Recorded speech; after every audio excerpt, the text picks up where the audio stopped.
وَلِلَّهِ مُلْكُ السَّمَاوَاتِ وَالْأَرْضِ، اور زمین و آسمان کی بادشاہی اللہ کے لیے ہے.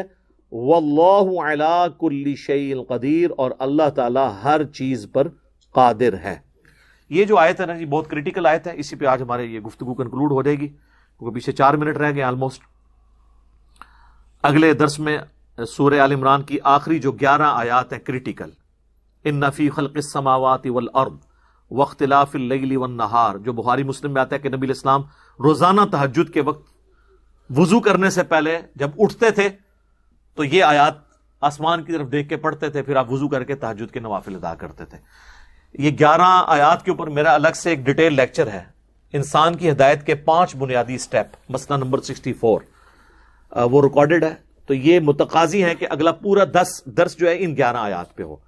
تو یہ جو آیت گزری کہ اللہ تعالیٰ فرما رہا ہے کہ وہ لوگ خوش نہ ہوں،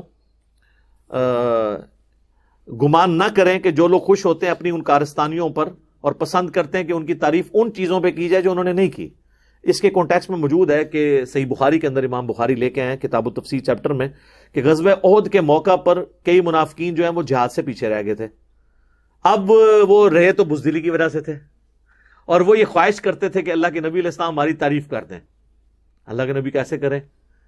اور دل میں خوش تھے کہ دیکھو اتنے لوگ مرے ہیں، ہماری جان بھی بچ گئی. اور اب ہم جب واپس آئے تو کئی لوگوں نے بہانے کی یا رسول اللہ میری بیوی بیمار تھی، نہیں تو تک دے تسی جناب میں ایسی تیسی نہ دی کافراں دی، اب بس میں نے مسئلہ بن گیا سی، تو بہانے کر رہے تھے. تو اللہ تو ہمارا یہ چاہ رہے ہیں کہ جو انہوں نے کام کرنا بھی نہیں تھا اور ان کی تعریف لوگ کریں کہ ہاں یار اے منڈا ہوندا نا انہیں کام چک دینا سی. کون نہیں سی چکنا انہیں سر، وہ تو دھوکھا دے کے بیٹھے ہوتے. ٹھیک ہے نا جی. ادھر بھی آپ دیکھ لیں ہمارے پولیٹیکل لیڈرز کو دیکھ لیں، جب وہ اپوزیشن میں ہوتے ہیں تو ان کے آپ دعوے دیکھیں، لگتا ہے کہ یہ حکومت میں آئے تو فاسٹسٹ گروئنگ اکانومی اس ملک کی ہو جائے گی، اور آگے بیڑا غرق کر دیتے ہیں. تو اللہ تعالیٰ فرما رہا ہے کہ یہ چاہتے ہیں کہ خواہش کی جائے جو انہوں نے کام نہیں کیے ان کے، اللہ تعالیٰ فرما رہا ہے ان کے لیے عذاب ہے. اچھا اب اس میں بڑی خطرناک بات تھی کہ اگر کسی شخص کی کسی ایسی بات پہ تعریف کی جائے جو اس نے نہیں کی ہوئی تو اس کو اللہ فرما رہا ہے ہم ضرور عذاب دیں گے. تو صحابہ میں بعض لوگ اس معاملے میں پریشان بھی ہوئے، تابعین میں سے بھی کچھ لوگ. تو ایک اور حدیث امام بخاری نے اس کانٹیکسٹ میں لی ہے کہ مروان بن حکم جب مدینے کا گورنر بنا تو اس نے عبداللہ ابن عباس کے پاس ایک بندہ بھیجا اور کہا کہ یہ آیت سے تو لگتا ہے کہ ہم بھی عذاب میں مبتلا ہوں گے، ایسے بچنا تو اسی مشکل ہی ہے جو کام تسی پائے نے بنو امیہ نے. تو حکمران اسی طرح ہی ہوتے تھے نا، حکمران کے تو لوگ پاس نامے پڑھتے تھے جو انہوں نے نہیں کیے ہوتے تھے. یہاں پہ بھی آپ دیکھتے ہیں جب حکمران یا بڑے لوگ کہیں پہ جاتے ہیں جو القابات خود شرم محسوس کر رہے ہوتے ہیں کہ ہمیں ان کے ساتھ منسوب کیا جا رہا ہے، وہ بھی خوش ہو رہے ہوتے ہیں کہ جی انہوں نے یہ کر دیا، جی بڑا کارنامہ دکھا دیا. تو وہ مروان بن حکم کہنے لگا کہ ابن عباس سے پوچھ کے آؤ، مجھے تو لگ رہا ہے اس آیت کے تحت ہمیں بھی عذاب ہوگا. یہ نہیں اس نے آگے کہا کیوں، وہ کہنا یہ چاہ رہا تھا کہ لوگ ہماری بھی تو تعریف کرتے ہیں ان کاموں میں جو ہم نے نہیں کیے ہوئے، تو جڑے کام پائے نے اس تو صرف نظر کر دینے تھے، اسی بھی رگڑے جانا ہے. تو پوچھ کے آؤ کہ یہ آیت کے تحت تو پھر کوئی بھی نہیں بچے گا. تو ابن عباس نے فرمایا کہ یہ آیت اصل میں یہودیوں کے بارے میں نازل ہوئی تھی جنہوں نے اوپر سے اسلام قبول کر لیا تھا اور جہاد سے پیچھے رہ گئے، یا ان یہودیوں کے بارے میں جن کو نبی علیہ السلام نے بلایا اپنے پاس کہ تمہاری کتابوں میں جو میری پروفیسیز لکھی ہیں میرے بارے میں کہ میں آخری پیغمبر ہوں وہ آ کے پبلک کو بیان کرو. تو انہوں نے وہ بیان کرنے کے بجائے ادھر ادھر کی باتیں کرنی شروع کر دی. تو کچھ ساتھی جو حضور کے بیٹھے تھے انہوں نے ان کے لیے چاند ایک تعریفی کلمات بول دیے کہ چلو یار جو بھی ہے بندہ سینسیبل ہے، بڑا ڈیسنٹ بندہ ہے. تو اللہ تعالیٰ فرمایا کہ اگر حضور کے ساتھیوں نے تمہاری تعریف بھی کر دی ہے تو یہ چیز تمہیں جنت میں نہیں لے کے جائے گی. تم سے جو کام پوچھا گیا تھا، جو کام تمہارے ذمہ لگایا تھا وہ تو تم نے نہیں کیا، اور تم یہ سمجھ رہے ہو کہ تمہاری تعریف. تو اس سے کتنا خطرناک رزلٹ نکلا کہ نبی علیہ السلام کی مجلس میں بھی اگر کسی کی تعریف بیان ہو اور اس کے کرتوت برے ہوں تو اللہ فرما رہا ہے عذاب اسے ہم نے دینا ہے.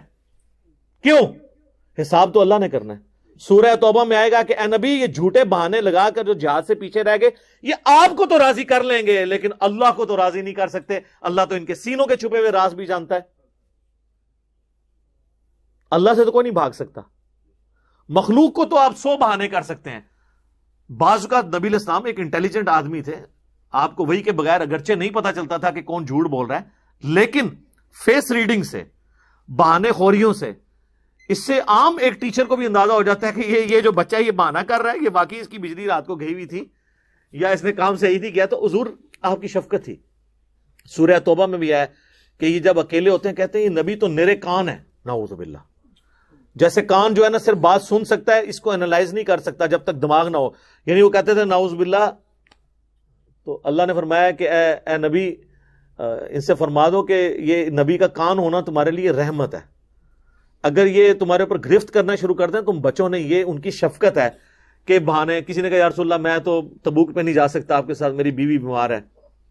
ٹھیک ہے. کسی نے آگے کہا جی میرے ساتھ یہ مسئلہ ہو گیا ہے، بخار ہے. آپ نے یہ بھی نہیں کہا کہ لیا چیک کرنا ہے بھی ہے کہ نہیں. ٹھیک ہے. لیکن اللہ نے ایک چیز نوٹ کی بھی تھی. لیکن دیکھ لیں جس کا بارے میں حضور کو پتا تھا، ابو ذر غفاری کے بارے میں جب کہا گیا کہ وہ بھی رہ گیا، انہوں نے کہا ابو ذر نہیں رہ سکتا.